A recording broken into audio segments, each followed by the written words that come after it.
Avec un sous-sol qui regorge de ressources minières, le Mali est sans conteste un grand pays minier. Une réputation d'ailleurs jamais démentie depuis le célèbre voyage de Kankou Moussa à la Mecque. Ici, l'or c'est presque à ciel ouvert par endroits et le Mali figure dans le peloton de tête des pays producteurs d'or du continent. Pas moins de 110 tonnes exploitées annuellement, mais avec un impact jugé limité jusque-là sur l'économie nationale. L'État décide de prendre les choses en main en 2022. Les autorités de la transition mettent en route un audit du secteur minier. C'est une mission qu'on a conduite de 2022 à 2023 qui a pu établir effectivement le fait que les conventions minières et les ressources n'étaient pas suffisamment profitables pour le peuple et pour l'État.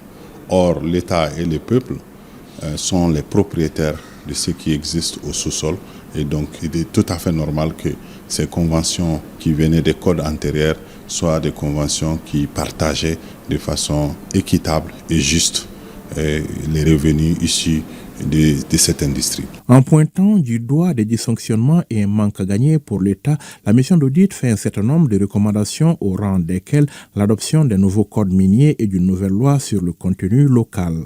Les recommandations de la mission sont déclinées en plan d'action. Une commission de négociation et de renégociation est mise en place avec les sociétés minières.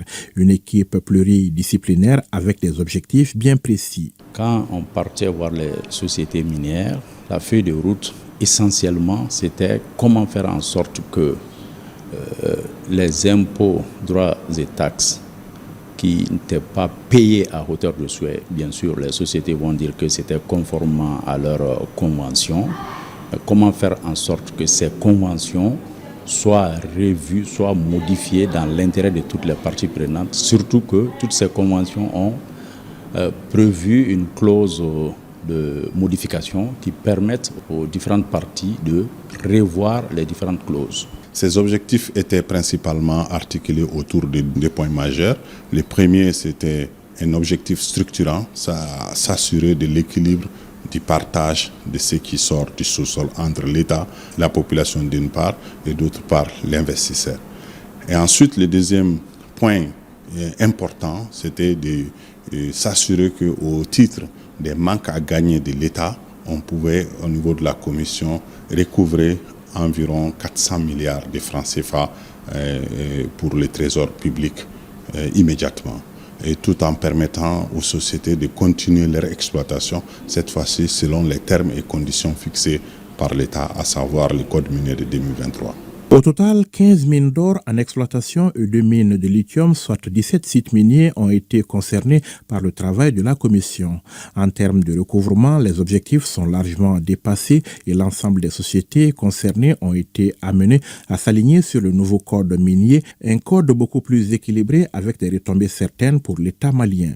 Sur un objectif de 400 milliards, nous avons recouvré 761 milliards environ, dont 618 milliards en cash et le reste en abandon des créances que l'État devait aux sociétés. Ça, c'est en termes d'objectifs chiffrés de ce qui est arrivé au Trésor public immédiatement dans le cadre des négociations.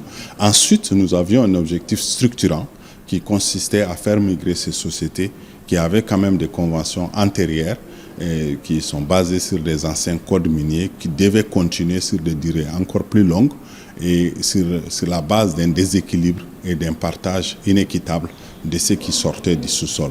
Donc cette migration des sociétés vers le Code minier de 2023 apporte 585 milliards chaque année au Trésor public, en supplément de ce que les sociétés apportaient sur la base des anciens codes miniers. Le résultat est donc là aujourd'hui, mais le processus n'aura pas été une promenade de santé pour l'État malien.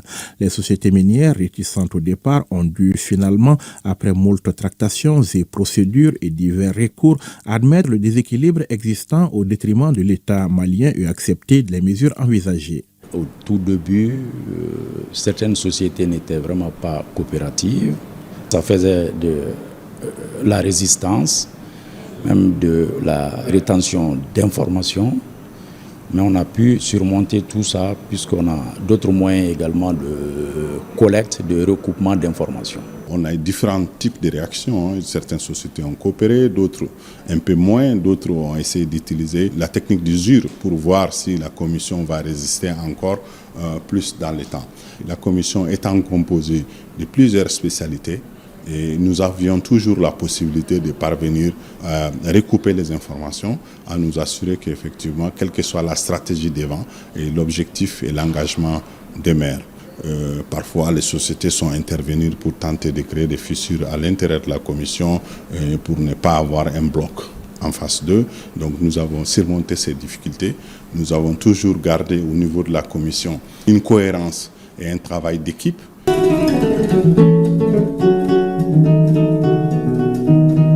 Le Mali vient ainsi de franchir un grand pas dans la marche vers sa souveraineté